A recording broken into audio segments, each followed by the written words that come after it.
Selamat pagi bagi kita semua. Kita jumpa kembali dalam mata kuliah bimbingan proses skripsi. Kali ini kita akan memasuki pertemuan yang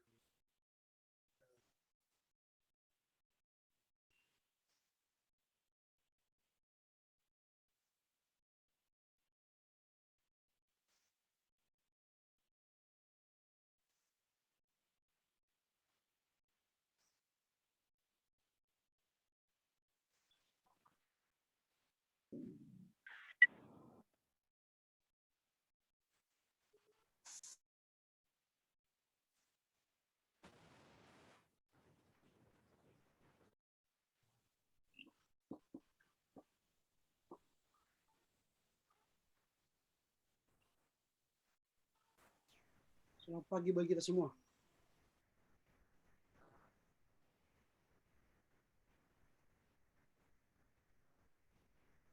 Pagi, Pak. Selamat pagi. Suara saya kedengaran kuat atau kurang kuat? Kurang kuat, Pak. Kurang kuat ya. Oke, ini sudah kuat ini. Sudah, Pak.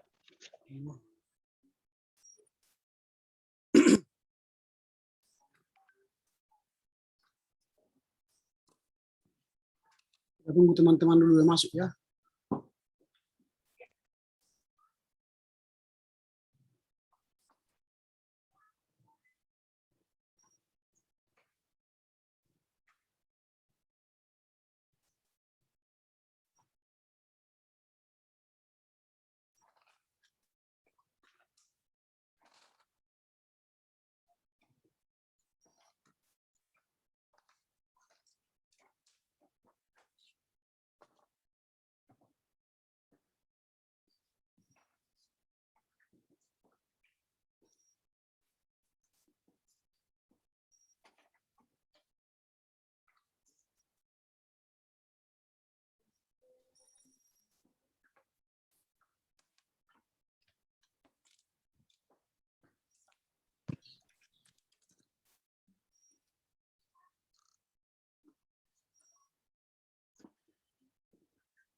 Oke, baiklah, saudara. Silakan komite memilih salah satu dari antara kita untuk berdoa.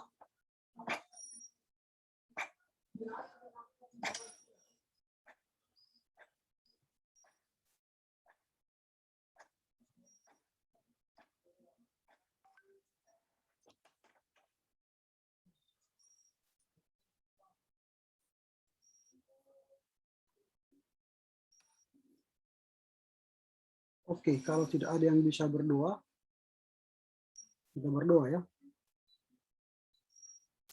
Bapa dalam sorga, kami akan memulai mata kuliah bimbingan proposal ini.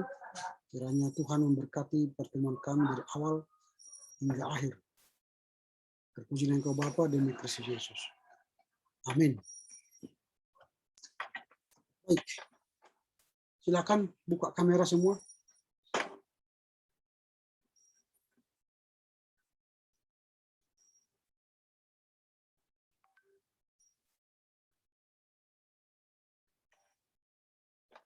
Ya, buka kamera semua. On cam ya.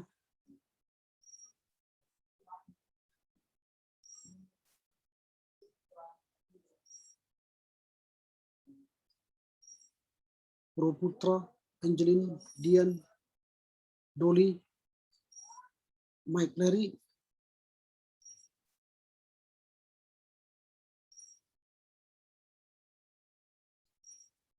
Silakan buka kameranya. Irpantus, Pro Putra, Dian Kartika, Doli Simanjuntak, Mike Lery.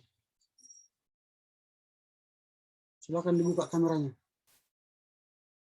Rotua, Lumban Gaul.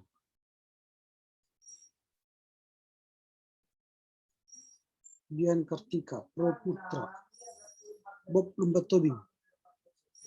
Oke, Pro Putra. Ini Pro Putra masih belum kedengaran mungkinnya suara saya di apanya, di handphonenya. Oh, Pro Putra tidak bisa buka kamera. Oke.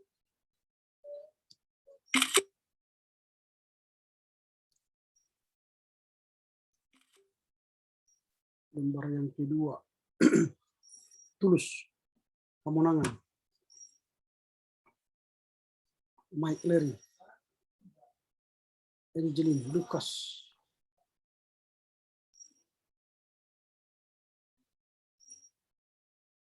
Silakan buka. Si Mike Lery, Tulus Pamonangan.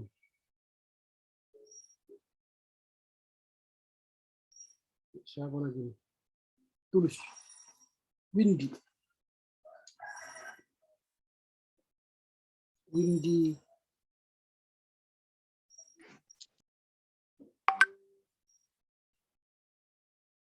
Joshua.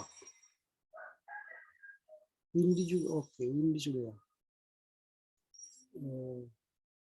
Tulus Hamonangan. Gugun.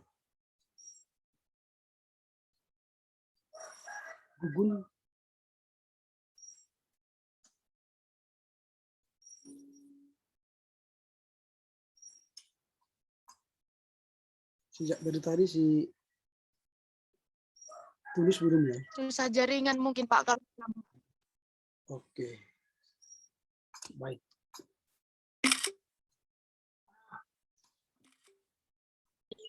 Oke, saya akan yang sudah masuk hari ini ya.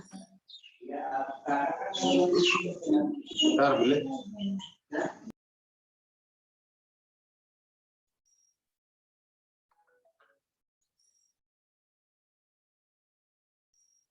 Ya, yang masuk hari ini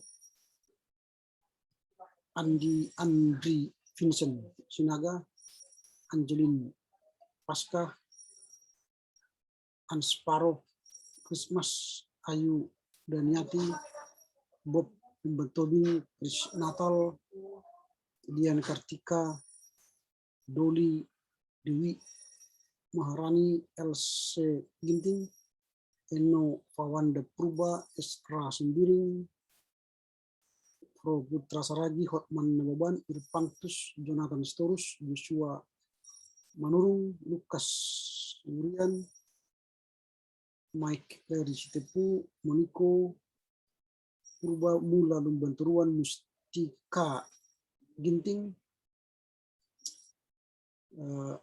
Nofrida Sitompu, Nova Subrian, Friskila Sembiring, Risma Purba, Rotua Lumban Gaul, Sudirman Noban, Suryanuta Barat, Tulus Hamonangan, Gun. Apa nih? Gun.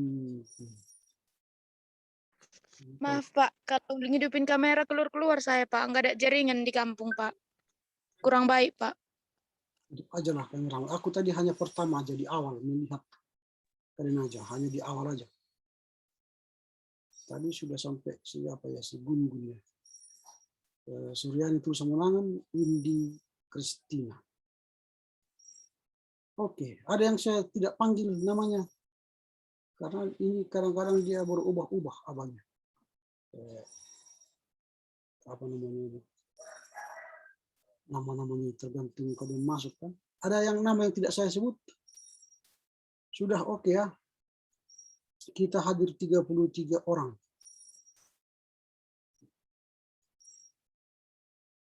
33 orang ya. Kita memang 33 yang mengontrol ya. Oke. Baiklah, hari ini kita akan membahas materi lanjutan dari buku panduan itu, ini kita lebih pada substansi. Kalau kemarin kita masih bicara soal prosedur, sekarang kita akan masuk pada perbincangan substansi dan nanti hal-hal praktis yang akan kalian kerjakan dalam rangka penulisan skripsi. Dan ini pengalaman-pengalaman selama bimbingan itu juga nanti akan saya bagi sehingga maunya kalian semester depan penulis skripsi terbaik lah ya. Jangan molor-molor seperti kakak abang kalian yang sudah kemarin euforia ke lulusan ya. Kalian ikut euforia kelulusan itu, menemani kakak-kakak kelas kalian itu lulus ya. Banyak cerita mereka kan pakai apa namanya itu selempang, saya sudah STH gitu kan, saya sudah punya tambah nama di belakang STH gitu. Yang lucu saya membacanya begini, terima kasih Beb, maka engkau telah menemani saya dalam menulis skripsi ini. Kaulah yang special thanks, gitulah dibilangnya. Special thanks-nya itu kepada Beb-nya, Haninya, bukan kepada orang tuanya yang sudah berjerih payah memuliakan dia mulai tingkat 1 sampai tamat. Bapaknya ke ladang ke sawah, banting tulang, pinjam uang, pinjam sana kan. Tetapi special thanks-nya kepada kepada Beb, kepada Hani. Baru pacaran sudah panggil Beb, Hani, special thanks kan. Ya mudah-mudahan kalian nanti tidak seperti itulah. Special thanks itu kan ke Tuhan yang memberikan hikmat, kebijaksanaannya kalian bisa menulis. Special thanks kedua ya orang tuamu. Mereka yang berjuang menyekolahkanmu. Pacarmu itu kan baru datang di tengah jalan itu. Ketemu mungkin 1-2 tahun belakangan itu, atau ketemu di kampus. Berapa lama rupanya kamu bersama dia dibanding kamu bersama orang tuamu? Kamu kan hampir puluhan tahun dengan orang tuamu bersama. Kok special thanks-nya ke orang lain? Kasihan loh orang tuamu yang kadang-kadang menangis berdoa untuk kalian. Kadang-kadang lupa makan untuk kalian. Bahkan mungkin lupa mandi juga untuk kalian. Masa special thanks ke orang lain? Beri yang terbaik dong sama orang tua. Ya. Bukan saya melarang kalian pacaran, boleh. Tapi special thanks itu kan yang pertama tadi ke Tuhan. Baru kemudian ke orang tua. Kalaupun kau punya pacar, sampaikanlah sewajarnya. Masih pacar loh. Kecuali sudah suami istrimu, ya oke lah. Masih pacar, belum tahu kita sampai ke pelaminan nanti itu kan. Entah STH-nya itu, selamat tinggal hasian kan.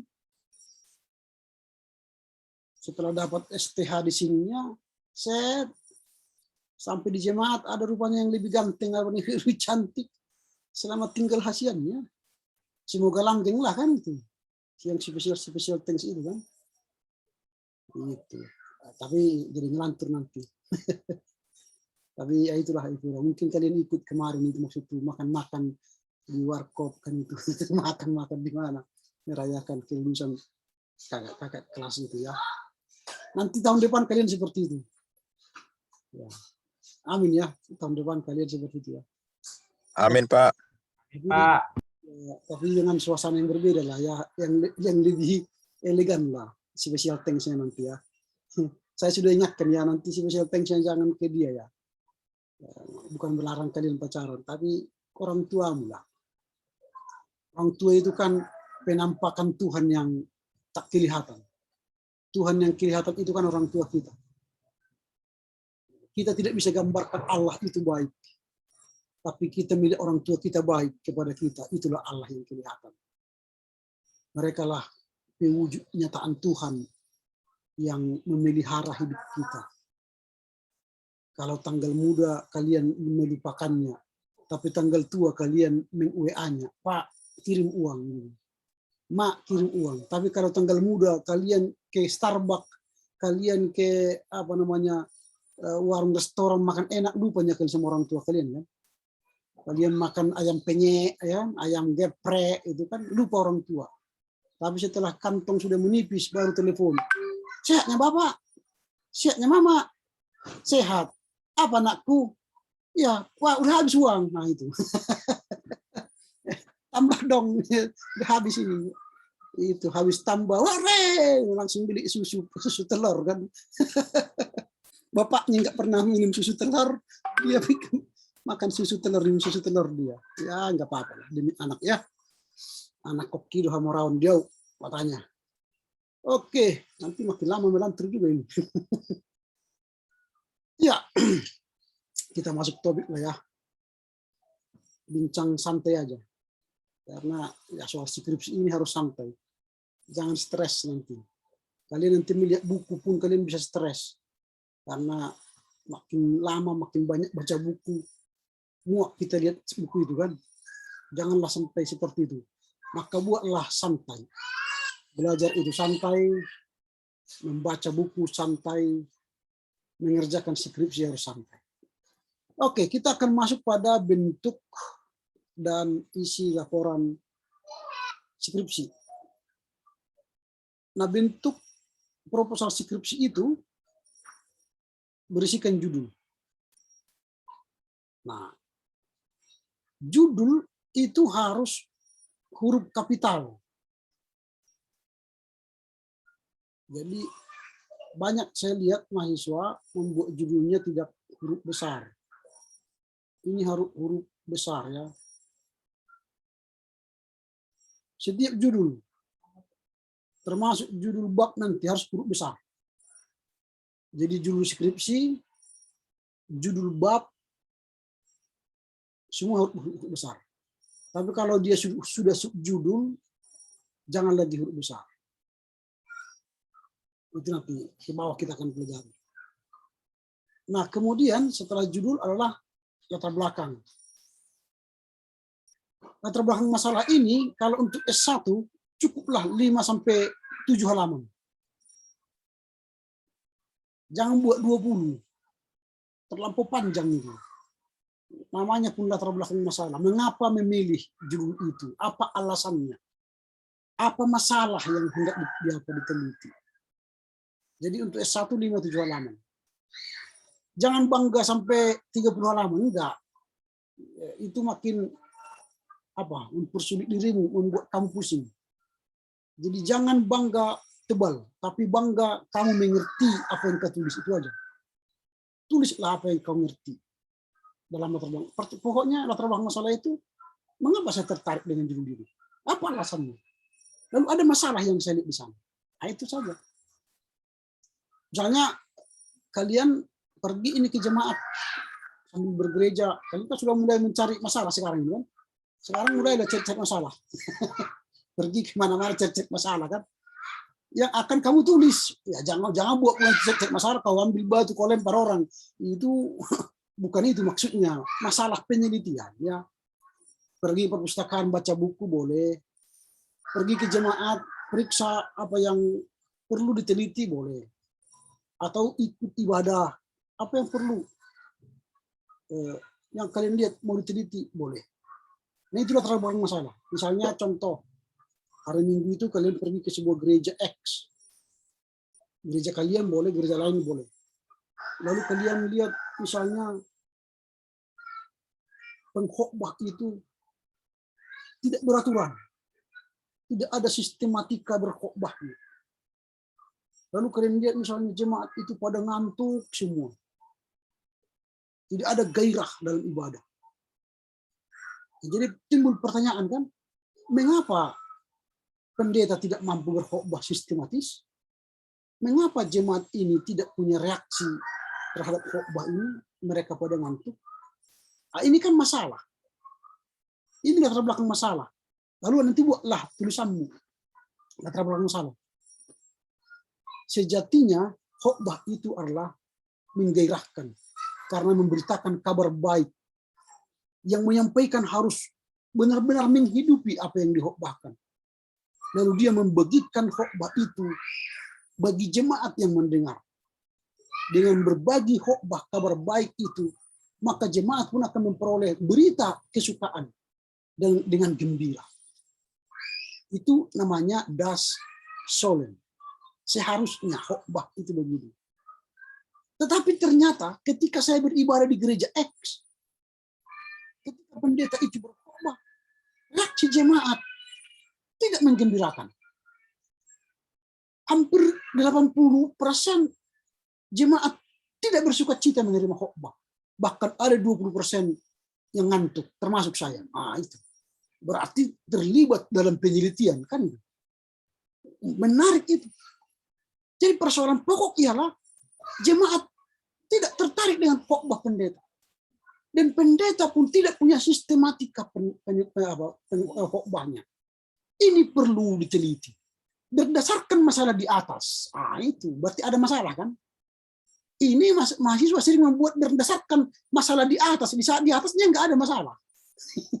Yang di atasnya itu definisi-definisi. Definisi khotbah adalah definisi jemaat ialah gereja, eklesia, panggil keluar. Itunya dia buat. Baru berdasarkan masalah di atas kata kita. Tapi nggak ada masalah. Jadi harus ada masalah. Baru berdasarkan masalah di atas, maka saya menulis skripsi dengan judul khotbah dan pengaruhnya dalam perkembangan jemaat. Itu contoh. Itu kan nggak perlu sampai 20 halaman itu. Paling 3 halaman pun habis itu. Makanya tadi dibatasi 5 sampai 7 halaman aja. Intinya saja, jangan panjang-panjang. Baru nanti ada identifikasi masalah. Apa identifikasi masalah? Khotbah kurang sistematis. Jemaat kurang tertarik. Itu kan identifikasi. Ya, identifikasi itu apa yang kau tulis di latar belakang itu. Banyak mahasiswa yang menulis proposalnya, identifikasi masalahnya tidak ada dalam latar belakang. Jadi identifikasi itu harus sinkron dengan apa yang kita tulis di latar belakang. Baru pembatasan masalah. Jadi ini pun mahasiswa sering tidak memahami apa itu pembatasan masalah. Pembatasan masalah itu kita batasi masalah yang mau kita teliti. Misalnya soal khotbah, itu sudah banyak buku-buku yang mengulas itu. Khotbah ekspositori, khotbah tekstual, khotbah naratif, khotbah banyak itu. Tetapi saya tidak akan membahas khotbah itu secara keseluruhan. Yang saya bahas di sini ialah khotbah yang menggairahkan, yang membangun semangat jemaat. Itu pembatasan. Sehingga tidak akan kau bahas nanti jenis-jenis khotbah yang banyak itu, enggak. Tapi bagaimana khotbah itu menggairahkan jemaat, yang bisa membuat jemaat itu menerima kabar sukacita dengan baik, dan khotbah itu memang sistematis, mengalir. Khotbah sekarang kan tidak dimulai dengan tema. Habis dia baca firman, langsunglah dia trak sampai akhir. Tidak ada penjelasan awal dan akhir. Makanya nanti biasakanlah berkhotbah itu, saya akan berkhotbah dengan tema kemarin kan menerima didikan Tuhan. Dan saya akan berkhotbah 20 menit. Itu jemaat itu senang. Lalu dia tidak akan ngantuk karena sudah kita tentukan khotbahnya, lamanya juga sudah kita tentukan. Nanti kalau lewat nanti 20 menit tunjuk tangan aja kalian. Wah, senang mereka itu. Nggak ada memang tunjuk tangan, tapi mereka sudah senang mendengar itu. Kita sudah batasi diri kita kan. Supaya mereka, berarti tidak perlu ngantuk ini kalau 20 menit. Tapi kalau sempat 1 jam, memang 10 menit pertama masih gini matanya. 10 menit kedua seperti mengiya-iyakan. Kita pikir dia bagus sekali khotbahnya ini, padahal yang sudah sudah ngantuknya kan. Tapi kalau sudah 20 menit kita bilang, dia tahan-tahan itu. Menit ke 10 sudah mulai apa, tapi karena tinggal 10 menit lagi tahan itu. Jadi itu bagaimana cara, berarti nanti di khotbah itu kita cari trik, bagaimana tips membuat khotbah yang menggerakkan. Nah itu, jadi kita batasi masalah. Sehingga tidak akan membahas segalanya. Baru perumusan masalah. Perumusan masalah ini kan pertanyaan penelitian. Mengapa jemaat tidak tertarik kepada khotbah? Mengapa pengkhotbah tidak memiliki sistematika khotbah? Nah, berarti itulah yang kita teliti nanti. Pertanyaan itu dijawab itu nanti di bab 2, bab 3, bab 4. Jadi setiap pertanyaan dalam perumusan masalah itu harus dijawab di bab 2, bab 3, bab 4. Baru tujuan penelitian. Tujuan penelitian itu berdasarkan rumusan masalah. Kalau kita misalnya tadi pertanyaannya misalnya, mengapa jemaat tidak bergairah menerima khotbah? Berarti tujuan penelitian untuk mengetahui mengapa jemaat tidak bergairah menerima khotbah. Ini sini untuk mengetahui pertanyaan dari ini. Nah, baru manfaatnya apa? Manfaatnya harus sinkron dengan tujuan juga. Kalau tadi tujuannya di sini untuk mengetahui mengapa jemaat tidak bergairah, manfaat penelitiannya agar menambah wawasan bagaimana cara jemaat bergairah menerima khotbah. Jadi harus sinkron. Jadi semua tersinkron. Kait mengait mulai dari awal atas ke bawah. Jadi saling kait mengait mulai dari judul nanti sampai ke sini. Harus satu kesatuan yang tidak terpisah. Baru metodologi penelitian. Di sini jangan hanya buat library research. Semua skripsi kita, library research, field research. Semuanya itu pakai library research dan field research. Tapi metodologi itu hanya 2, 3. Ada yang kualitatif, lalu ada yang kuantitatif, lalu ada yang ketiga ini mix, campuran. Campuran yang kedua ini. Kalau dia kualitatif, nanti alat pengumpulan datanya adalah wawancara dan wawancara yang mendalam. Kalau kualitatif itu alat penelitiannya adalah kuesioner dan angket.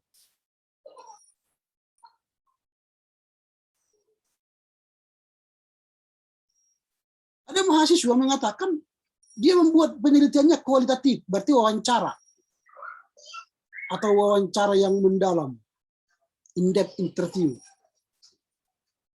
Tapi dalam skripsinya ada juga apa? Angket. Kalau kita sudah pilih kualitatif, jangan lagi ada angket. Kalau kita sudah pilih kuantitatif pakai angket, jangan lagi ada wawancara. Di sini sering mahasiswa tidak bisa membedakan. Penelitian itu hendak mencari kebenaran. Gitu ya. Penelitian yang kalian lakukan hendak mencari kebenaran. Membuktikan kebenaran itu ada 2 yang umumnya digunakan orang. Kalau yang ketiga tadi mix itu, orang yang gagal melakukan kebenaran dari yang 1 dan 2-nya itu. Sebenarnya mix method itu agak jarang digunakan. Tapi kampus kita banyak sekali menggunakan mix method, tapi dia tidak tahu apa itu mix method. Sebenarnya kalau kita menggunakan metodologi kualitatif mencari kebenaran, itu paling sahih. Atau metodologi kuantitatif. Intinya semuanya mencari kebenaran. Secara kualitatif tadi saya katakan itu mencari kebenaran itu dengan wawancara. Wawancara yang mendalam. Dia berulang-ulang wawancara kepada satu orang. Itu wawancara yang mendalam. Jadi dia mencari kebenaran itu. Makanya kalau kualitatif itu tidak ada hipotesa. Karena dia nihilisme. Berangkat dari tiada. Mencari kebenaran. Dia harus mencari kebenaran dari wawancara dengan orang lain. Supaya dapat kebenaran. Makanya kebenarannya bukan soal banyaknya orang yang diwawancarai. Tapi soal kualitas orang yang diwawancarai. Tentukan kalau misalnya soal khotbah tadi, yang diwawancarai adalah pendeta, jemaat. Itu yang paling utama. Baru wawancarailah pihak-pihak lain, pimpinan gereja, atau akademisi. Nah itu wawancara yang berkualitas lah. Jemaat itu mungkin bisa dibagi mulai dari pemuda, orang tua, atau yang sudah sepuh. Nah itu mencari kebenaran melalui metode kualitatif. Kalau dia mencari kebenaran dengan metodologi kuantitatif, maka kebenaran itu ada pada banyaknya angket yang kita sebar. Dan tidak perlu wawancara. Karena kebenaran itu hendak kita cari dari banyaknya angket yang kita bagi. Itu makanya kuantitatif ini disebut dengan positivisme. Sudah positif jawabannya. Bahwa misalnya ini handphone. Ini sudah positif handphone.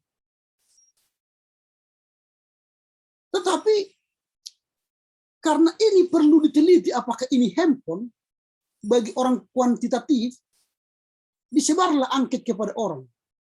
Pertanyaannya, apakah ini handphone? Setuju, tidak setuju? Tidak tahu, tidak sampai, tidak setuju. Setuju sekali. Karena ini positivisme, ini sudah pasti handphone, maka perlu hipotesa.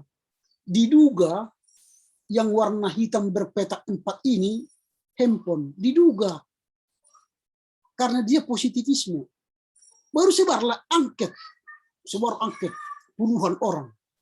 Dari 50 yang disebar angket, 45 mengatakan yang berpetak 4 ini warna hitam adalah handphone. Pembuktian hipotesa berdasarkan angket yang disebarkan. Ternyata 45 orang dari 50 mengatakan yang berpetak 4 ini adalah handphone. Maka terbuktilah penelitian saya. Benar, gitu kan? Jadi benarlah dia, karena dia sudah positivisme namanya. Jadi kalau kita gunakan mix method, kita gunakan wawancara, kita gunakan angket, berarti kita sedang gagal mencari kebenaran. Baik dari angket, baik dari wawancara. Maka perlulah mix method. Biasanya orang yang pakai mix method itu ya yang gagal memahami kebenaran melalui kualitatif dan kuantitatif. Dan teologi biasanya memakai paling banyak kualitatif. Paling banyak. Nah, kalau misalnya kita mau mengambil kuantitatif boleh saja. Tapi harus pakai metodologi SEM. Metodologi SEM itu mahal sekali. Karena yang kita gunakan itu, angka-angka itu kan manual. Kalau sekarang yang dikembangkan adalah metodologi SEM.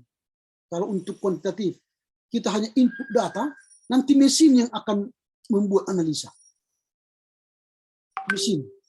Kita kan masih kita karang-karang. Bahkan mungkin yang mengisi angket itu pun kita sendiri atau teman-teman kita. Karena waktu sudah mulai dekat kan.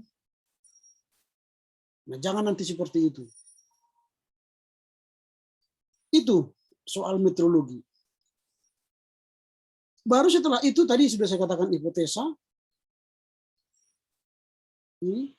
Kalau untuk kualitatif sebenarnya tidak perlu hipotesa. Tapi kampus kita emang ya kualitatif, kuantitatif sama saja buat hipotesa juga kan. Tapi ya ikuti saja lah. Kalau menurut saya dalam ilmu penelitian, hipotesa itu tidak digunakan untuk yang kualitatif. Itu hanya digunakan untuk kuantitatif. Baru masuk pada sistematika penulisan,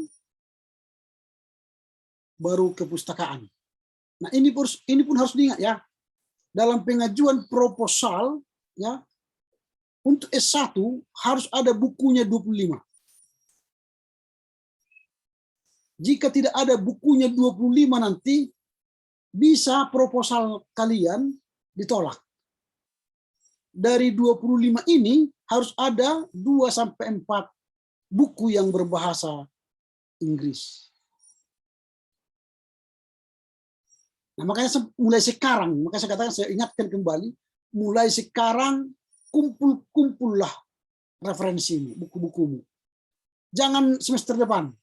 Sekarang kumpullah bukumu, hitung-hitung sampai 25. Maka sekarang sudah mulai sebenarnya kalian menulis bimbingan menulis proposal itu. Sekarang aja mulailah. menulis proposal itu. Tiba saatnya nanti kalian sudah tenang. Buku sudah lengkap 25 dan sudah ada 2-4 berbahasa Inggris. Kemarin kami uji mahasiswa yang ujian skripsi loh. Tidak ada buku berbahasa Inggrisnya. Itu jadi dibahas kan. Untuk skripsi itu harus ada 8 minimal buku berbahasa Inggris. Untuk skripsi. Kalau untuk proposal kan ini masih 2-4.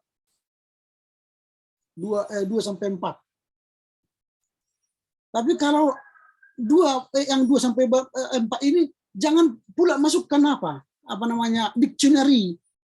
Itu bukan buku. Itu kan kamus itu. The dictionary apa namanya TDOT ya, TDOT, TDNT. Nah, itu bukan buku. Itu kamus.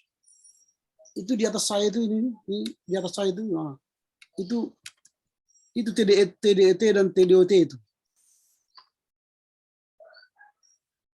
Yang di atas. TDOT dan TDNT. Yang warna apa itu? Warna biru muda itu TDOT. Yang warna brown itu ya. Itu TDNT. Itu. Jadi kalau anggap itu buku, itu bukan buku. Itu kamus. Jadi luar kamus itu 2-4 kalau proposal. Kalau skripsi 8. Disiap-siapkanlah. Nanti habis proposal diterima kan berarti harus mencari buku-buku bahasa Inggris juga. Maka sekarang carilah buku-buku bahasa Inggris. Nah itu sampai di sini dulu. Ada kira-kira pertanyaan? Saya Pak, Silakan. maaf Pak, saya tutup kamera Pak karena jaringan saya agak sulit Pak. Ya, tidak apa-apa. Pertanyaan saya yang pertama seperti ini Pak, mengenai latar belakang masalah tadi Pak. Ya. Memang sering sekali Pak, isi dalam latar belakang masalah itu kebanyakan definisi Pak. Nah, untuk menyusun latar belakang masalah yang baik itu sebenarnya bagaimana Pak? Karena kebanyakan sekarang seperti yang kemarin sebenarnya itu Pak, hanya paragraf terakhir dibuat judulnya di bold, baru dibuatlah itu masalahnya. Itu yang pertama Pak. Lalu yang kedua Pak, mengenai identifikasi masalah. Banyak juga Pak skripsi seperti kemarin juga menuliskan awal kalimatnya itu ada kata adanya. Apakah itu sudah keharusan dalam identifikasi masalah Pak? Itu saja mungkin Pak. Terima kasih Pak. Ya. Yang pertama tadi sebenarnya gampang. Tadi sudah saya jelaskan contoh bagaimana membuat latar belakang masalah. Pergilah kalian ke perpustakaan mencari masalah ya yang perlu kalian cari. Kalau nanti kalian misalnya Biblika ya, berarti kan harus ke perpustakaan. Kalau Biblika, baik PBPL. Gitu. Harus jeli. Kemarin itu ada yang menulis, tapi dia tidak tahu kata itu dalam bahasa Ibrani. Dia menulis dalam PR. Dan dia tidak tahu kata itu dalam bahasa Yunani. Padahal dia menulis dalam PB. Nah, perlu definisi, tapi itu sekilas kalau di latar belakang. Nanti lebih dalam akan ditulis itu pada bab 2. Makanya latar belakang itu hanya pengantar kepada skripsi yang akan kita tulis. Latar belakang masalah itu, yang pertama itu kan isinya, mengapa kamu tertarik menulis itu? Apa alasanmu? Dan apa masalah yang kamu temukan di apa itu? Di tulisanmu itu. Itu yang penting. Nah, sehingga nanti harus kalian pahami dalam latar belakang itu, seperti yang sering saya katakan itu, antara das Solen dengan das Sein. Das Solen. Apa yang seharusnya ya. Ini, apa yang seharusnya. Nah, tadi soal khotbah. Seharusnya khotbah itu harus menggairahkan. Karena dia akan memberitakan kabar baik. Dan disampaikan dengan sistematika khotbah yang baik. Dan lamanya jangan lebih dari 30 menit misalnya. Itu udah solemn. Sehingga pengkhotbah menghidupi khotbahnya, ketika dia menyampaikan khotbahnya, jemaat pun senang, gembira, pulang dengan senyum dan damai sejahtera. Itu udah solemn. Tetapi kenyataan itu kan faktual yang kelihatan di lapangan, itu udah sane. Tidak seperti itu.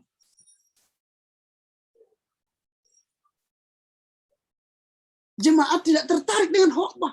Pendetanya berkhotbah tidak sistematis. Pendetanya berkhotbah lebih dari 40 menit, hampir 1 jam. Dan pengkhotbah tidak menghidupi khotbahnya. Itu udah sih. Lalu timbul dah di sini gap penelitian. Ini pertanyaan, inilah rumusan masalah sebenarnya. Mengapa pendeta tidak berkhotbah sistematis? Mengapa jemaat tidak senang dengan khotbah yang disampaikan pendeta? Apa faktor-faktor jemaat itu tidak senang dengan khotbah pendeta? Lalu apa usaha yang dilakukan supaya khotbah itu hidup, bergairah? Ini latar belakang. Nanti ini sudah rumusan masalah pertanyaan tadi. Tapi latar belakangnya harus ada. Kita tunjukkan apa yang terjadi dan apa yang seharusnya terjadi. Itu latar belakang masalah. Maka kamu tertarik menulisnya. Begitu. Jadi definisi tentang khotbah nanti ya paling 1-2 kalimat. Tidak perlu khotbah yang banyak-banyak. Karena skripsi sekarang hampir 20 halaman itu pendahuluan. Tapi itu semua hanya definisi. Lalu pada akhir kalimatnya berdasarkan masalah di atas. Saya menulis skripsi dengan judul di bawahnya lah judul skripsi apa? Ya judul skripsi itu. Saya langsung coret-coret semua itu. Nah, makanya tadi intinya 5-7 halaman itu ya berbicara soal apa yang seharusnya dan apa yang terjadi. Baru nanti setelah ada masalah, baru kau katakan kan berdasarkan masalah di atas, maka saya tertarik menulis skripsi dengan judul ini. Baru nanti masuk ke identifikasi masalah. Kalimatnya memang harus ada adanya. Adanya khotbah yang tidak sistematis, adanya khotbah yang tidak menggairahkan, adanya jemaat yang tidak bersuka cita mendengar khotbah, atau 80% tidak suka, 20% ada ngantuk. Bahkan yang lain ada yang resah misalnya. Itu adanya. Itu kan identifikasi. Kita identifikasi masalah yang kita sebut di atas tadi. Itu identifikasi yang, jadi harus ada kata adanya ini. Membuktikan bahwa penulisan itu benar-benar ada masalah. Yang harus dibahas secara ilmiah dan juga harus dicari solusi secara ilmiah. Begitu ya. Jadi jangan terlalu banyak definisi. Ada lagi yang mau bertanya? Saya Pak. Silakan.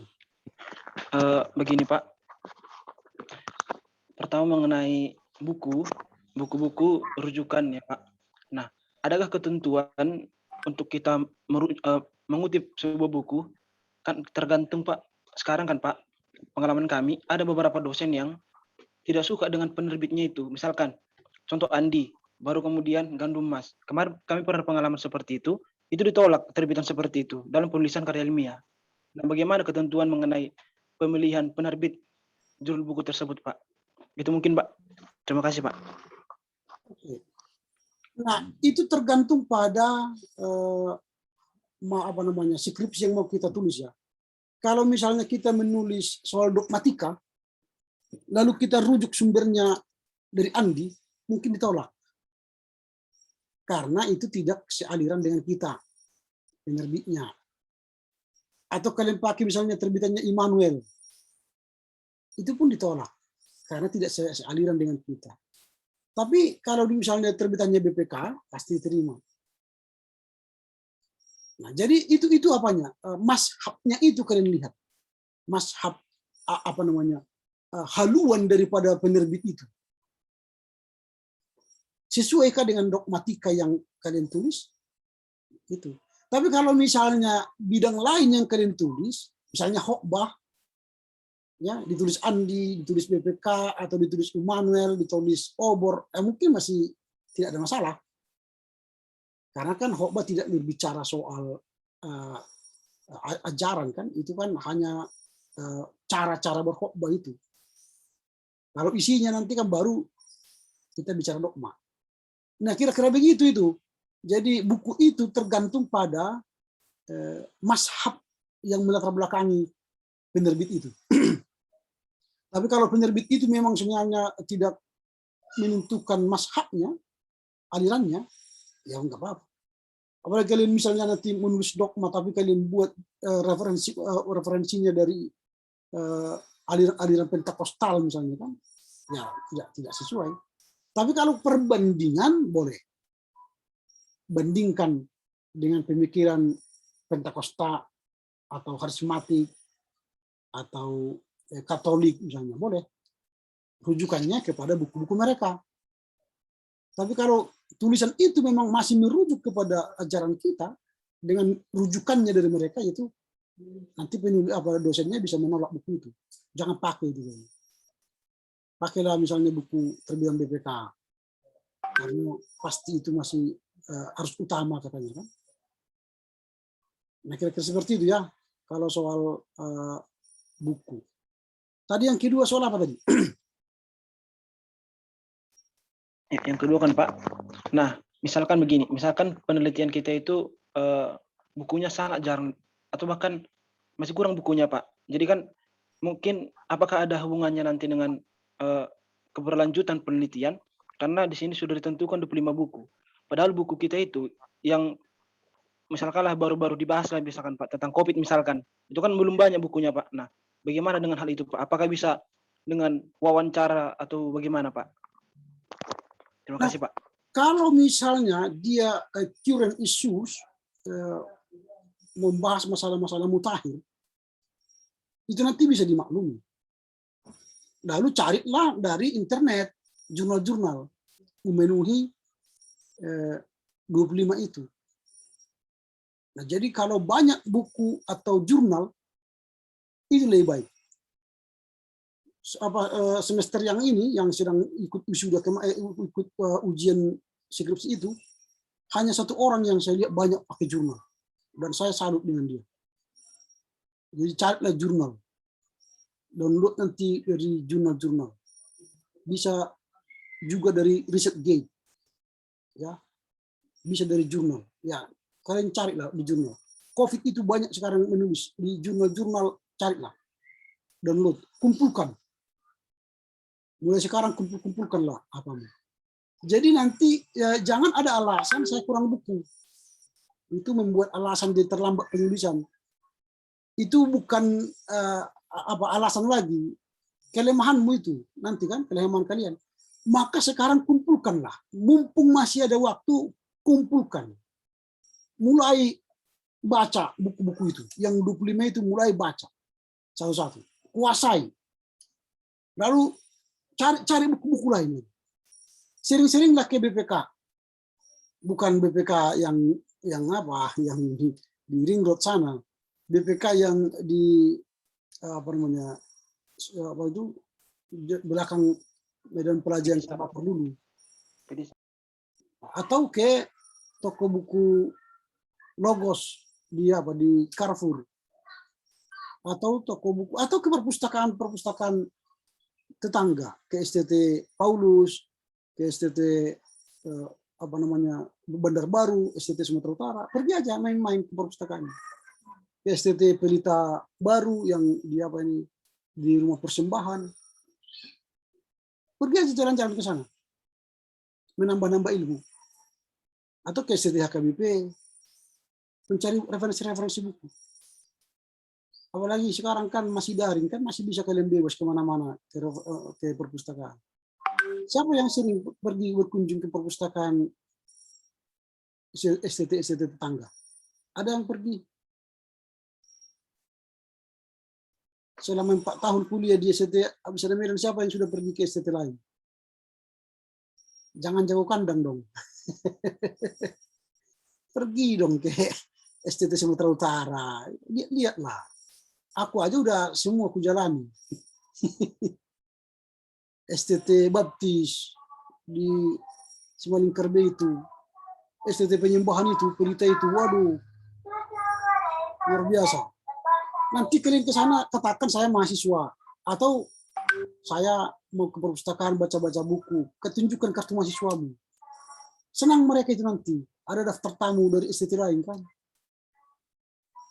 Nanti kalau pinjam buku, kalau kalian sudah sering datang kan nanti bisa pinjam buku fotokopi. Itu. Jadi, apalagi ini sekarang sudah mau menyusun kalian. Sering-seringlah di perpustakaan nongkrong-nongkrong di sana. Tanya-tanya siapa pegawainya kan. Pegawai perpustakaan itu. Cincai lah, kan gitu kan. Bawa lah sesekali permen, berikan sama dia. Ini Bu, Pak, permen gitu kan. Nanti kawan-kawan kalian minjam buku, oh boleh. Aturannya hanya 2 bisa dipinjam, kalau tamu bisa dipinjam 5, kan enak. Saya sejak mahasiswa sudah pinjam buku, jalin hubungan dengan pegawai perpustakaan. Bisa bawa pulang, kita fotokopi. Dan di perpustakaan mana pun seperti itu. Bukan hanya di perpustakaan kampus kita, ke perpustakaan mana. Dulu waktu di Siantar kami sering ke perpustakaan STFT Sinaksak, Sekolah Tinggi Filsafat dan Teologi Sinaksak. Sekarang itu menjadi berubah namanya Universitas Santo Johannes ya. Unika itu. Itu bagus, buku-buku mereka banyak sekali. Itu. Nanti ya jalan-jalan aja lah ke perpustakaan teman-teman kita. Itu kan saudara-saudara kita yang kekasih kan, makin tambah teman kan enak. Gitu ya. Ada lagi yang mau bertanya? Satu lagi Pak. Ya, silakan. Nah, nanti Pak mengenai buku ini kan Pak, apakah semuanya harus ditunjukkan atau beberapa saja Pak ketika nanti misalkan ujian proposal, dan begitu juga dengan ujian skripsi Pak? Terima kasih Pak. Ya, tidak perlu ditunjukkan, tapi kutip saja buku itu, menunjukkannya gitu aja. Kutip buku itu dengan cara yang baik, lalu sampaikan isinya yang menurut kau pahami, itu saja. Enggak pula nanti, kan sering juga ada dosen juga bertanya, apa warna buku itu katanya. Wah, itu kan warna buku itu. Kalau saya ditanya seperti itu, saya katakan warna putih. Kenapa warna putih? Karena ini Bu, saya fotokopi. Kan warna putih kan, warna hitam putih, fotokopi. Ya itu kan bukan substansi, tanya warna, tapi apa isinya itu kan lebih bagus. Kalau soal warna ya, cetakan pertama bisa warna biru, cetakan kedua, cetakan ketiga berbeda-beda. Coba lihat nanti buku-buku yang berkali-kali dia cetak itu berbeda-beda warnanya. Iya kan? Transformasi Misi Kristen David J. Walsh berbeda-beda warnanya. Ini mungkin banyak sekali berbeda-beda warnanya. Kalau di kita ini, di Medan kan belum ada fotokopi yang bisa seperti aslinya. Ada mungkin di USU sana, tapi mahal. Kalau di Jogja, ini semua banyak ini buku yang ini misalnya ini. Seperti aslinya kan. Tapi saya pakai dengan kertas buram. Harganya murah. Ringan. Tapi asli. Seperti aslinya ini. Aslinya ini panjang. Tapi saya buat pendek. Bisa. Itulah hebatnya apa di Jogja percetakannya. Kalau ada e-book yang punya kita e-book kita bisa cetak juga di sana. E-book. Jadi kita memiliki bukunya hard. Karena membaca dari e-book kan kadang-kadang susah. Nggak bisa kita lihat. Kalau di sini kan bisa gini tangan kita kan. Ini kita bisa begini. Enak membaca. Kalau e-book mana bisa. Apa yang kita baca satu lembar itu kita geser, udah nggak bisa lagi yang lain ya. Tapi ini bisa. Lalu kita bisa stop sampai di sini, lipat di sini kan. Tutup. Besok kita baca lagi, oh sudah sampai di sini. Lanjut lagi. Kalau e-book harus ingat halaman. Halaman berapa dia? Membaca lanjutannya bagaimana? Nah itu, jadi jangan, nggak ada pertanyaan apakah nanti kalian waktu ujian proposal bawa 25 buku itu. Enggak seperti itu. Tapi digunakan lebih dari 25 buku. Gitu ya. Ada lagi? Oke, kalau tidak ada lagi, saya lanjutkan ya.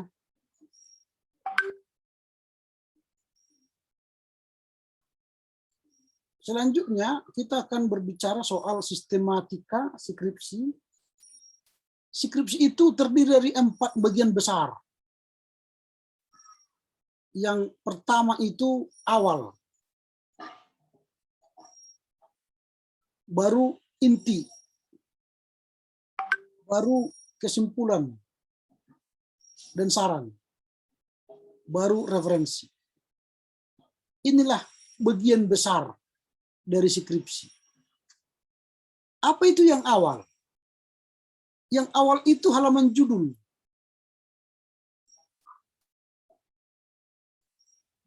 Kemudian halaman judul ini kan yang di depan itu nanti diajukan menjadi proposal gitu ya. Nanti contoh-contohnya akan saya kirimkan ya. Baru halaman persetujuan.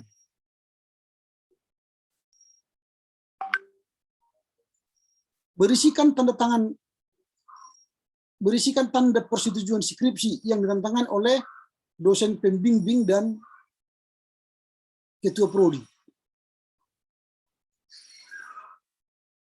Baru nanti halaman pengesahan itu juga berisikan lembar pengesahan skripsi disertasi ditandatangani oleh ini untuk apa?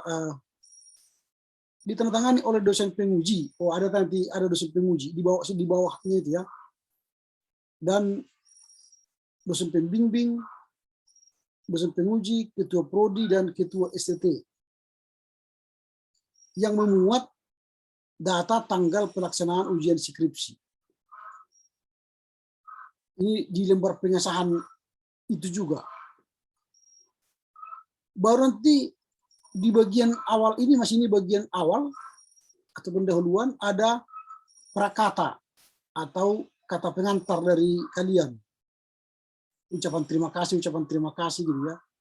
Tapi ada 2 orang kemarin yang saya bimbing, tidak ada ucapan terima kasih kepada orang tuanya. Lalu saya katakan, kok nggak ada ucapan terima kasih kepada orang tuamu? Nggak dijawab-jawabnya. Nah, kasihan itu orang tuanya nggak diucapkan terima kasih. Lalu ucapan terima kasih kepada dosen pembimbing 1, dosen pembimbing 2, ketua STT, ketua prodi, pegawai perpustakaan, sahabat-sahabatku satu angkatan, teman-temanku baru terkasih. Nah itu ada, tapi orang tua nggak ada. Kasihan orang tuanya. Ada. Apakah berkelahi dia nggak tahu aku. Lalu aku bilang, mana ucapan terima kasihmu sama orang tuamu? Itu ya, pengantar di awal itu. Itu hanya 1-3 halaman ya. Kadang kebanyakan terima kasih. Sampai 4 lembar atau 5 lembar.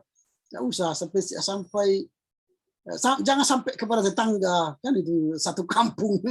Jangan sebut pula nama-nama satu kampung, panjang nanti. Ya 1-3 halaman aja. Baru abstrak. Ini bukan abstraksi ya. Kampus kita selalu menggunakan abstraksi, lalu sudah saya kritik itu. Abstraksi itu pengurangan. Tapi abstrak itu intipati dari skripsi. Nah, jadi jangan gunakan abstraksi nanti, hanya abstrak. Ini berisikan gambaran umum tentang keseluruhan isi. Nanti apa isi abstrak itu nanti akan kita bahas satu persatu ya. Baru daftar isi, daftar singkatan, daftar tabel kalau ada, daftar gambar bila ada, daftar lampiran bila ada. Itulah bagian awal. Ini bagian awal nanti dari skripsi itu. Sampai di sini ada pertanyaan di bagian awal ini. Baik, Pak. Ya, silakan. Begini, Pak. Pertama itu tentang abstrak ya, Pak. Seperti Bapak bilang tadi, bahwa ada dosen, abstraknya harus 1. Padahal kan kemarin Bapak, kalau tidak salah saya, mengatakan paragraf itu harus 3 paragraf. Abstrak itu harus 3 paragraf. Ya. Seperti misalkan Pak Edward Sinaga misalkan. Nah, dia kan tidak apa itu dengan abstrak 3 paragraf. Nah, bagaimana dengan hal itu, Pak? Atau adakah nanti ketika masa kami nanti menulis ada revisian mengenai pedoman penulisan ini, Pak? Terima kasih, Pak. Nah, sekarang sedang diusulkan untuk revisi bimbingan penulisan skripsi ya, diusulkan. Ya, kapan itu terjadi belum tahu kita kan. Memang yang terjadi yang ada sekarang itu. Nah, kalau yang ada sekarang ini masih mengatakan abstraksi ya yang ini. Nah, sebentar saya tunjukkan. Ini. Berisikan keseluruhan isi bila keseluruhan isi. Contoh, bila penelitian lapangan, topik apa yang diteliti, di mana titik apa variabel yang diteliti, berapa populasi sampel, apa intervensi, dan bagaimana hasil. Ini yang kita tulis sekarang ini tidak update. Tidak update ini. Ini sudah out of date ini. Lalu saya sampaikan yang update. Yang saya katakan itu 3 paragraf ya. Paragraf pertama itu latar belakang masalah, rumusan masalah, tujuan penelitian. Paragraf kedua soal metodologi penelitian. Dan paragraf ketiga ialah soal result, hasil penelitian. Itu sudah umum itu. Kalau kita sangkal itu berarti kita tidak akademis. Itu saja. Nah, kalau kalian nanti misalnya mengikuti satu paragraf, silakan aja. Saya tidak pernah mempersoalkan karena yang menuliskan kalian, yang menulis. Saya hanya menyampaikan akidah penulisan teranyar dari ilmiah. Tidak mau ikut nggak salah. Sama itu seperti saya katakan itu ada bidan atau dokter kandungan menyarankan kepada ibu hamil. Dia tidak mau, ibu dokternya nggak peduli. Paling nanti kan operasi, sesar. Ini itu. Tak usah lakukan nasihatku supaya sesar. Makin banyak uang dia kan. Paling nanti kalian kan tambah waktu kan, rugi kalian. Yang diuntungkan apa? Kampus lagi, bayar lagi kan. Itu saja itu. Nah, lakukan aja, lalu bertanggung jawabkan secara ilmiah. Kalian kan orang ilmiah. Mengapa 3 paragraf? Berdasarkan ilmu yang saya baca, penulisan ilmiah abstrak itu terdiri dari 3. Ajari dia, kan?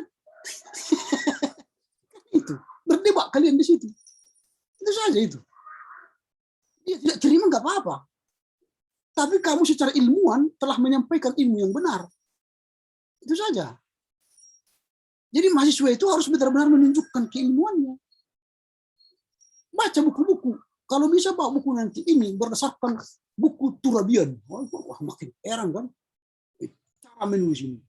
Ini berdasarkan buku penulisan ilmiah sekarang. Wah, baru.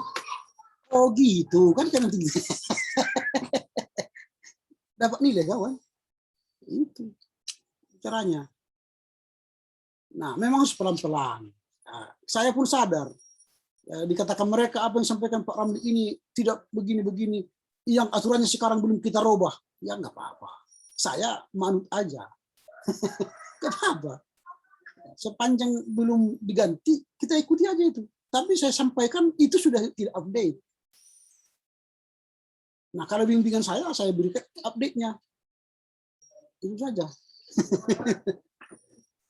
Oke, ada lagi pertanyaan?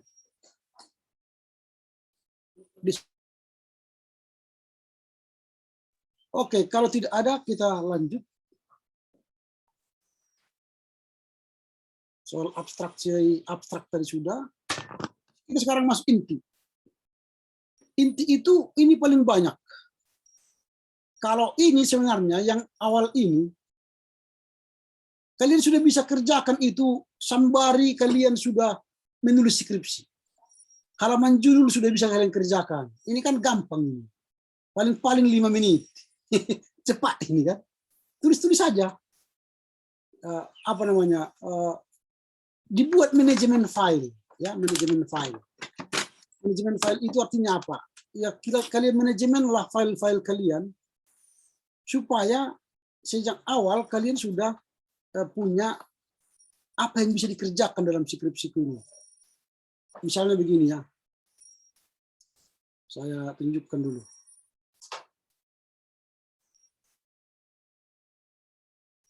Oh, ini si Priscilla mau masuk sebentar. Oke. Nah, ini kan soal manajemen file ini. Kalau misalnya saya buat disertasi.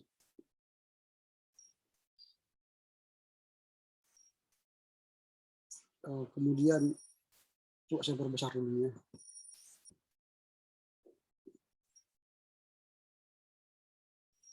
Nah, baru disertasi ini. Nah, revisi pertama. Nah, ini bab 2. Baru revisi kedua, revisi ketiga, revisi judisium, final. Ini kan baru final ini pun kita buat lagi begini. Sampul depan, lembar pengesahan, lembar pernyataan, lembar halaman, kata pengantar, daftar isi, daftar tabel, daftar ini kalian buat seperti ini. Ini namanya manajemen file. Jadi mana yang bisa kalian kerjakan lebih mudah? Kerjakan aja. Yang tidak bisa dikerjakan di awal itu abstrak. Abstrak itu kan dikerjakan pada akhir. Dan kesimpulan. Kalau kata pengantar kan sambil iseng-iseng kan bisa tulis. Halaman persembahan atau halaman pengesahan kan bisa ditulis-tulis. Lembar sampul depan. Kan iseng-iseng itu tulis-tulis. Sekarang kan kalian sudah bisa tulis-tulis itu. Nah, ini kalian buatlah manajemen filenya seperti ini. Baru nanti akhirnya disatukan file ini semua menjadi satu file seperti ini. Atau seperti ini. Itu akhir. Inilah nanti yang akan kalian cetak. Ini kan untuk satu persatu kalian siapkan. Nanti akhirnya semua file ini, mulai nomor 1 sampai nomor 19 ini, menjadi satu file. Itu namanya manajemen file dalam rangka menulis skripsi. Jadi mana yang mudah dikerjakan, itu saja dimulai. Yang sulit-sulitnya dicicil-cicil. Maka tiada hari tanpa mengerjakan skripsi. Nah, itu jadi mulailah sekarang. Baru yang inti tadi yang paling lama ini sini nanti kan. Apa yang inti itu terdiri dari ini. Pendahuluan bab-bab utama. 3 bab kan. Bab 2, bab 3, bab 4. Baru bab kesimpulan dan saran. Pendahuluan ini kan sudah selesai. Kalau sudah seminar proposal sudah diterima, ini menjadi bab 1. Berarti kan tinggal bab 2, bab 3, bab 4. 3 bab yang akan kerjakan.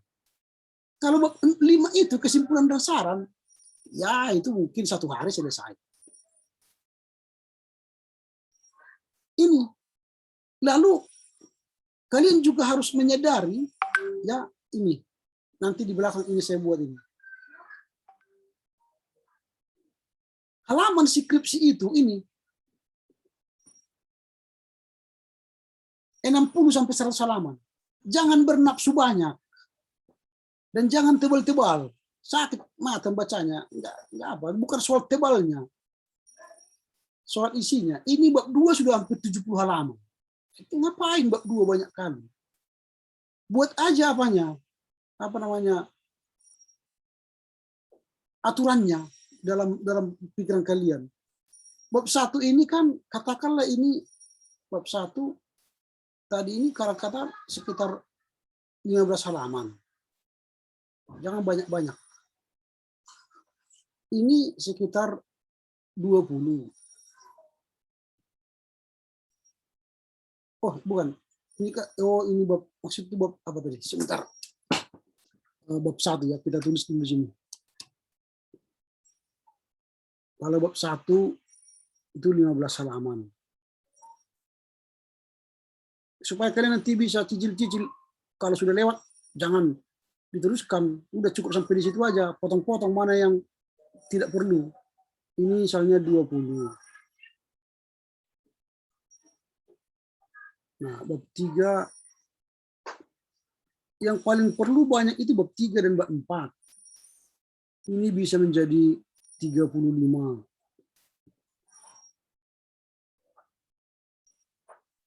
Bab 4 ini bisa 30. Kalau bab 5 itu kan tinggal 2 halaman aja ini. Ini sudah berapa halaman dia? 60, 80, 90, 100 kan? Hampir 100. Udah, ini aja. Baru itu daftar pustaka. Daftar pustaka bikinlah 5 halaman. Paling deskripsinya sekitar 110, tidak sampai 110 halaman. Ini sering mahasiswa, ini hampir 40 halaman ini. Habis di sini. Lalu ini tinggal 10 halaman. Ini 10 halaman. Ini kalau kayak orang, perutnya yang buncit ini. Atau kepalanya besar ini. Isi perutnya kosong. Kepala yang besar. Leher ini kan kalau ini kepala tadi, ini lehernya. Lehernya ini besar gini. Kayak gondokan. Perutnya nggak ada di sini. Yang baik itu dia begini. Baru di perutnya agak besar. Karena ini utamanya kan. Bab 3, bab 4 ini yang utama. Ini perlu banyak pembahasan. Karena di situ analisa hasil penelitian, refleksi itu paling banyak. Kalau kesimpulan ini sekarang tadi hanya 2 lembar aja cukup. Nah, itu dalam inti yang harus kalian bahas nanti. Kalian buatlah manajemen. Berapa halaman untuk bab 1, berapa halaman bab 2, berapa halaman bab 3, sampai nanti habis. Maksimal 100 lah. Sudah ikut kepustakaan itu. Jadi membacanya pun enak. Jangan banyak mengutip. Membuat kutipan langsung ya, jangan. Sekarang harus hindari, harus parafrase. Nah, kemudian kalau sudah masuk pendahuluan, apa itu pendahuluan tadi? Isinya ialah latar belakang masalah. Nah, isinya ya mengapa hal itu menjadi masalah. Ini masih dalam buku panduan kita. Lalu untuk hal ini perlu dukungan fakta atau gagasan secara ringkas. Uraian ini harus singkat, tepat. Nah, ini. Seperti yang saya katakan tadi, sampaikanlah apa yang seharusnya ada fakta itu ada saying, lalu terjadi masalah. Masalah itulah yang perlu ditulis, diteliti, dijawab dalam skripsi itu. Nah, baru dengan demikian tentukanlah judulmu. Baru ada identifikasi masalah. Berisi pokok-pokok masalah yang berkaitan dengan latar belakang masalah. Jadi apa yang pokok inti dari permasalahan yang ada di latar belakang ini. identifikasi masalah ini pointer ini. Baru pembatasan masalah. Jadi batasi masalah. Baru rumusan masalah. Ini pertanyaan problematis ya dan substansial yang akan diselidiki dalam keseluruhan studi. Tujuan penelitian isinya sama dengan rumusan masalah, hanya dalam bentuk pernyataan. Ini saya katakan tadi kan, kalau di sini pertanyaan, mengapa khotbah itu tidak menarik? Maka tujuan penelitian untuk dapat melihat mengapa khotbah tidak menarik. Manfaat penelitian untuk agar menambah wawasan tentang khotbah yang menarik. Nah, itu. Baru ini metodologi penulisan, menjelaskan metodologi ya, bukan metode. Kan kita tidak bisa menggunakan membedakan metodologi dengan metode. Nah, metodologi itu ilmu, metode itu cara. Karya ilmiah bukan soal bicara cara, tapi bicara ilmu, metodologi. Tapi dalam buku panduan kita masih dipakai metode. Sebenarnya yang benar adalah metodologi. Dan di sini dijelaskan memang karena berdasarkan buku panduan ini, makanya mahasiswa membuat ini. Metode itu bersifat deskriptif, literatur, survei, etnografi, studi kasus, historis, data masa lalu misalnya sejarah gereja, dogmatika, dan korelasional, melihat secara relasi dan beberapa variabel.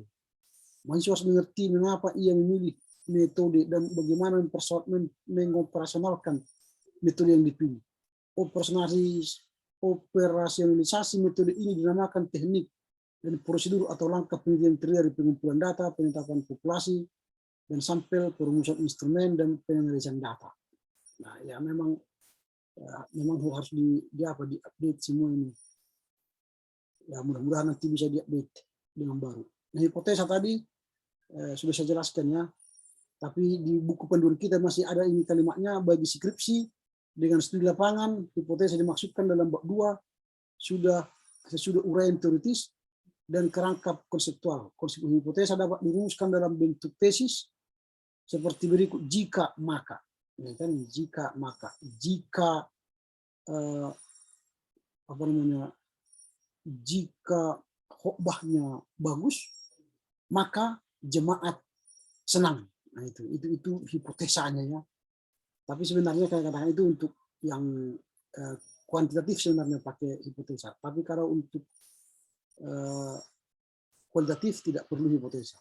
Jadi jika maka, atau ini lagi diduga ada korelasi yang antara baru diduga. Ini sudah ada contoh-contoh kalau membuat hipotesa nanti kalimatnya. Jika maka, diduga ada dengan, atau diduga ada pengaruh.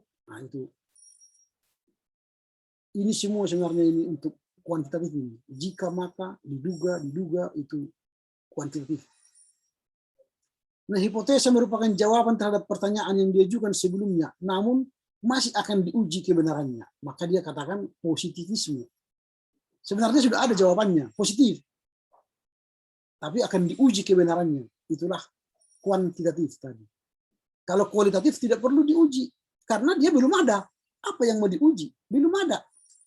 Maka dia dari nihilisme tadi. Tapi kita masih berdebat di situ. Ya, enggak apa-apa, karena mungkin pemahaman kita tentang hipotesa masih menggunakan pemahaman yang lama gitu ya. Kalau di pemahaman penelitian yang baru, jika kualitatif tidak perlu hipotesa, tapi jika kuantitatif itu perlu hipotesa. Nah, sistematika penulisan bab utama itu terdiri dari 3 bab. Nah, bab 2 itu berisi tentang uraian teori, kerangka konseptual, dan hipotesa. Bab 2, bab 3 maksudnya nanti kalau sudah apa? Menguraikan uraian empirik atau hasil penelitian. Ini sudah bab 3 ini. Nah, bab ini adalah bab yang menyajikan data yang diperoleh dari penelitian serta menganalisanya. Pada umumnya bagi ini dipisahkan atas gambaran umum objek penelitian dan analisis data atau refleksi teologis. Ini sudah bab 3 dan bab 4 ini ya. Bab 3 dan bab 4. Karena dia sudah bicara hasil penelitian dan refleksi. Refleksi ini kan sudah bab 4. Setelah itu kesimpulan, saran dan daftar pustaka. Nah, di sini sering saya tekankan dalam ujian kita, di kampus kita masih menganggap kesimpulan itu adalah summary. Kesimpulan itu adalah ringkasan dari bab 2, bab 3, bab 4. Salah. Kesimpulan ilmiah adalah jawaban singkat terhadap pertanyaan penelitian. Kalau tadi pertanyaan penelitian, mengapa khotbah tidak sistematis? Lalu apa faktor yang membuat khotbah tidak sistematis? Atau apa usaha supaya khotbah itu menjadi khotbah yang sistematis dan bagus dan menyegarkan ini? Itu pertanyaan penelitian. Maka kesimpulannya apa? Kesimpulan dari pertanyaan itu jawaban pendeknya. Kalau jawaban panjangnya kan tadi dapat di bab 3, bab 4, bab 2, bab 3, bab 4. Itu jawaban panjang tentang khotbah itu. Sudah diuraikan di situ. Tapi kalau ditanya tiba-tiba, apa kesimpulanmu tentang penelitianmu? Jawaban singkat itulah kesimpulan. Kesimpulannya apa? Kesimpulan normatif atau kesimpulan ilmiah. Kalau kesimpulan normatif itu tidak dipakai di penelitian ilmiah. Tapi kesimpulan ilmiah yang harus kita gunakan. Apa kesimpulan normatif? Kalau kesimpulan normatif misalnya seperti ini. Kalau tadi khotbah tidak menggairahkan, lalu banyak jemaat tidak suka. Kesimpulan normatifnya ialah khotbah yang tidak dijiwai atau tidak sistematis akan membuat jemaat mengantuk dan tidak senang. Itu kesimpulan normatif. Artinya tanpa dilakukan penelitian pun orang bisa menyimpulkan itu. Tidak dilakukan penelitian, tidak dilakukan karya ilmiah untuk melihat fenomena itu atau gejala itu. Tapi kalau kesimpulan ilmiah, dia akan berkata begini, khotbah yang tidak dijiwai, khotbah yang tidak sistematis, khotbah yang tidak dipersiapkan dengan baik, jika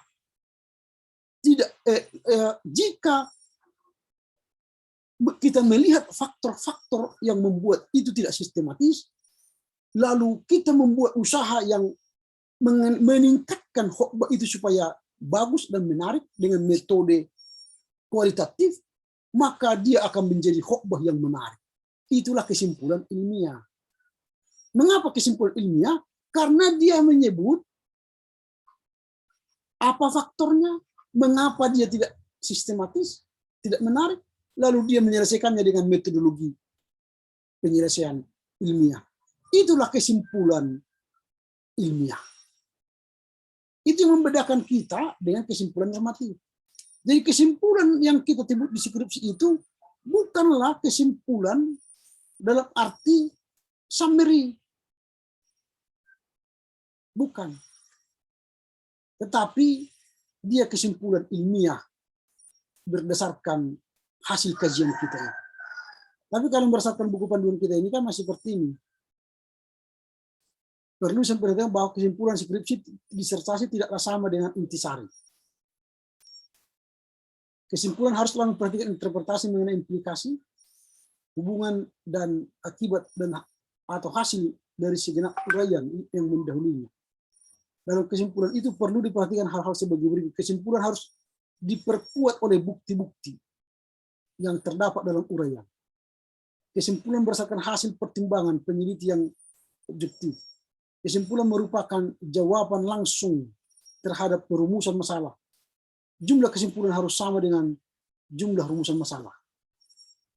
Nah, ini sudah bagus. Menurut saya sudah hampir sesuai dengan standar ilmiah tadi. Tapi kenyataannya di lapangan, kesimpulan ini menjadi summary di buat mahasiswa. Hampir semua itu yang ujian skripsi sekarang pun seperti itu, summary. Sampai sini dulu, ada pertanyaan?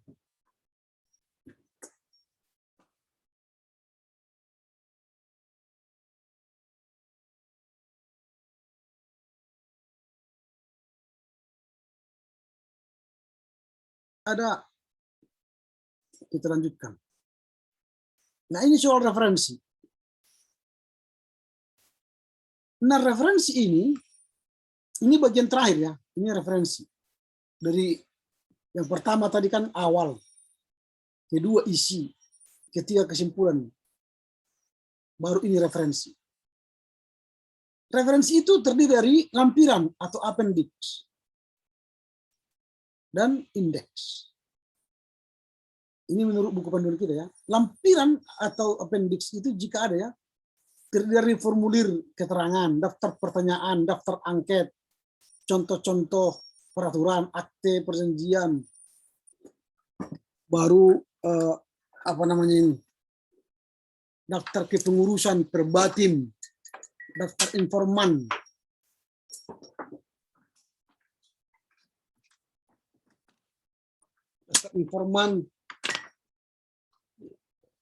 baru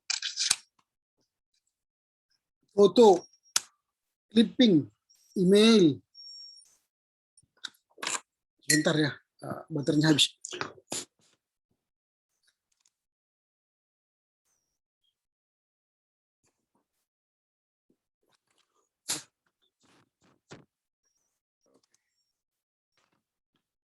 Nah, baru apa ini? Lampiran biasanya ditandai dengan angka Romawi. Halamannya ya. Jadi tidak ikut halaman ini. Jadi nanti di belakang itu dia tidak masuk halaman lagi, tidak dihitung halaman. Jadi makanya dia pakai angka Romawi. Baru indeks. Jika terdapat banyak istilah asing atau bahasa daerah, perlu di sini indeks. Disusun secara alfabetikal atau di sini sibuk sebenarnya itu glossarium. Itu apa namanya? Indeks, kalau kita sebut indeks. Ini istilah-istilah asing atau istilah-istilah bahasa daerah perlu dijelaskan, maka ada indeks. Glossarium. Ya, itu bahasa apanya. Oke, baru ini teknik pengetikan. Skripsi diketik pada kertas putih A4, 2 spasi, fontsnya Times Roman, jenis font Times Roman, fontsnya 12, judul utama 18, subjudul 14, catatan kaki 10, dan spasi 1. 1 spasi. Ya. Baru batas ketikan dari atas itu 2,5 cm, kiri 3 cm, bawah 2,5 cm, kanan 2 cm. Baru nomor halaman ditulis pada sudut kanan atas dengan angka Romawi untuk halaman atau kata pengantar, abstrak, daftar isi, daftar singkatan, daftar tabel. Itu masih angka Romawi. Angka Arab 1, 2, 3 dan sebagainya itu dimulai dari bab pendahuluan, bab 1 sampai daftar pustaka. Baru lampiran menggunakan angka Romawi. Lembar judul surat pernyataan tidak plagiat, persetujuan dan pengesahan tidak diberi nomor, artinya tidak ada halamannya, kosong dia. Baru lembar judul dan judul bab tanpa nomor halaman tetapi dihitung. Baru pengaturan jarak spasi, pengetikan 1 spasi untuk kutipan langsung yang lebih dari 3 baris dan masuk ke dalam 5 ketikan atau tabulasi. Tapi sekarang ini harus kita hindari dalam rangka similarity ya. Pengetikan 2 spasi untuk seluruh naskah skripsi. Pengetikan 2 spasi dari judul tabel ke tabel, dari judul tabel ke tabel, dan dari tabel ke kalimat pertama. Artinya dari judul ke tabel ini, ke bawahnya itu harus 2 spasi. Pengetikan 3 spasi untuk mengetik antara nomor bab dengan judul bab, antara judul bab dengan garis pertama dari bab itu. Artinya dari judul ini 3 spasi dia bawah. Pengetikan skripsi menggunakan sistem justify atau rata kanan, rata kiri. Itu juga termasuk di catatan kaki, harus justify. Dan halaman dibatasi ya, 100 halaman saja. Jadi kalau ada yang skripsinya sampai 200 halaman, 150 halaman, itu sudah tesis. Ini tengok, kalian ini. Tesis saja 100 sampai 150 halaman. Disertasi ini 150 sampai 200 halaman disertasi. Jadi kalau kalian punya skripsi 200, kalian sebenarnya sudah doktor. Ada yang sampai 160, banyak sekali. Capek loh, membacanya pun capek mata kita. Bukan soal tebalnya ya. Oke, sampai di situ. Ada kira-kira pertanyaan?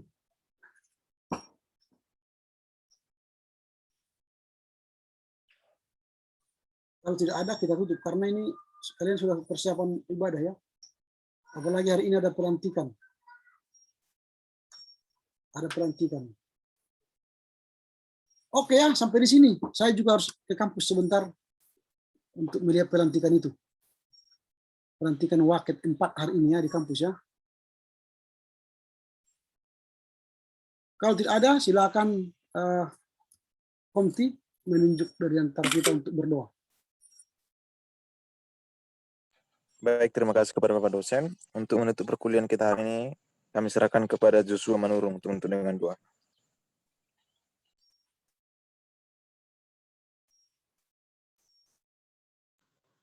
Baik, apakah suara saya kedengar? Dengaran. Ya kan? Untuk menutup pertemuan kita satukan hati kita berdoa. Terima kasih Tuhan atas berkat-Mu yang kami rasakan hingga saat ini. Kami telah menyelesaikan satu dari mata kuliah kami Tuhan.